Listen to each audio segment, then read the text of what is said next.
Linda. I have several questions, but I'll do one. Start with one. I understand we have a budget shortfall in the city next year of something. 6 to 8 million. Is it exactly? Yeah. Okay, so, I'm looking at the economy and I can't imagine we're going to have a lot more revenue. I can't see anything that would cause that. Right. So what do you think What? we would do to fix the budget? Here's the problem we face, and this is kind of a passion of mine, a pet peeve, is budgets and looking at dollars and how they're spent. In Spokane, we've always had this thing they call the systemic gap between the amount of money we have every year and the amount of money we spend every year. And incrementally, there's always like a 4% difference. We always are short 4%. And any of you that follow this stuff for the last 10, 20 years see that we're always seemingly short this 4%. And over the course of time, it gets worse and worse and worse. There's a group called AWC, what is it? Or ACW, American or Association of Washington Cities, something like that. So they do analysis of all this. A couple of the problems is healthcare costs have gone through the roof. Like regular inflation, if you call it 100% year to year, and whatever that number is, 0, 1, 2, 3%, that block, healthcare costs, the inflation on that is like 500 times. 500%, like 5 times regular inflation. So that healthcare cost is killing us. So communities like ours have to get the healthcare cost thing under control. I mean, it has to happen. I don't know how we're going to do that. I don't know if that means people are paying more of their own. I don't know if it means that we're going to get serious about saying to the medical community, the health community, we're dying, we're going out of business. And that's what's happening all over America. Beyond that, we have to create budgets. And we have to negotiate contracts for wages, benefits, healthcare costs, and all that are even and balanced. So this year, as far as I understand, we're 6 million to 8 million short, but our revenue is flat. So the problem is not that revenue has gone down 6 to 8 million. It's that revenue is flat, but our costs, our promised costs, are going up like this. So this is us, and that's that. And that's unsustainable. We do that year to year. And that's not how you build a sustainable budget for a community.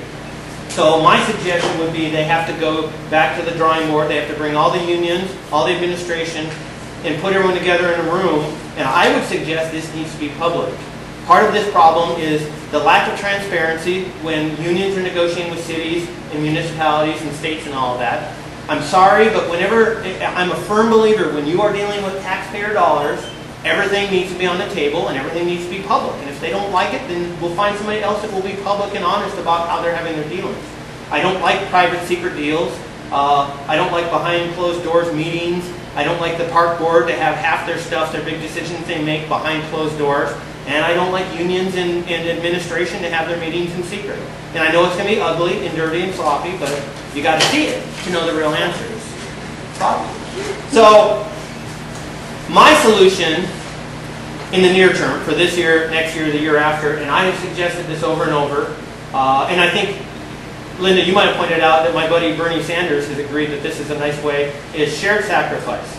Right now, you bring everyone in the community, everyone in government, you're talking administration, you're talking mayor, you're talking city council, you're talking management, you're talking labor, unions, the whole works, and I would say flat out, look, we're not laying anybody else off.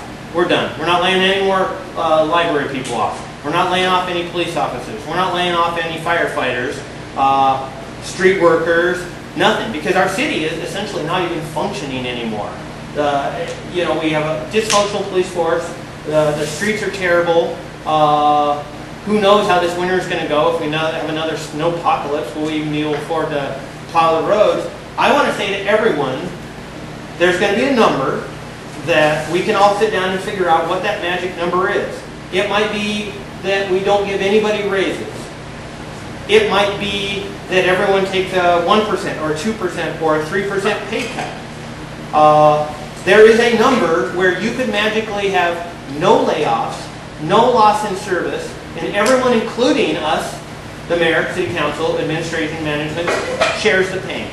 And I am adamant that that is the healthiest way to solve a community's problems. Because we cannot lay people off. We cannot cut departments. We cannot do this anymore. They're talking about cutting weights and measurements. Weights and measurements is the one that essentially keeps the grocery stores and the gas stations honest about how much you're getting when you pump a gallon of gas. Do you really get a gallon? Well, without weights and measurements, how long is it going to take some, gas station guy to go, you know what, I can give people 90% of a gallon and no one's going to know? It'll take 3 hours. So Dave, you had a question or comment? No, I was saying 5%. It might be 5%. And you know what? A number like that, in my world, that's what we've already done. And number. The what? It's not a hideous number. No. It's still livable. You know what? And if you believe in your community and you believe in the value of the other people in your community, and you know that other people are going to work hard, and what I like about that shared thing, like if you make 20 grand, that means you make $1,000 or less a month.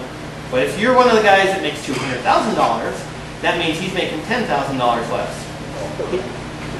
But I mean, luckily, that guy is getting hit hard. It's kind of progressive that way. You could even, in theory, protect like the first 20 or 30 grand, if you wanted to be super progressive.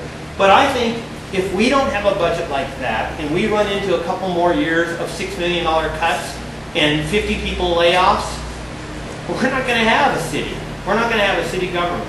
So that's my theory on that. I'm curious if you took all the city wages and took 5% of that, how much money that would be? I wonder. Well, I can figure it out. Do you want to make a note?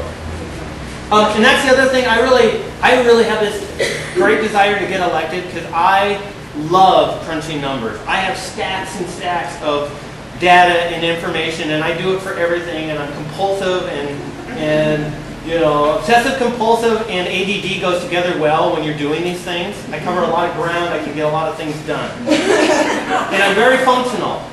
Had a business for 20 years. I'm still open, Linda, does that kind of answer? Yes. Okay, yeah.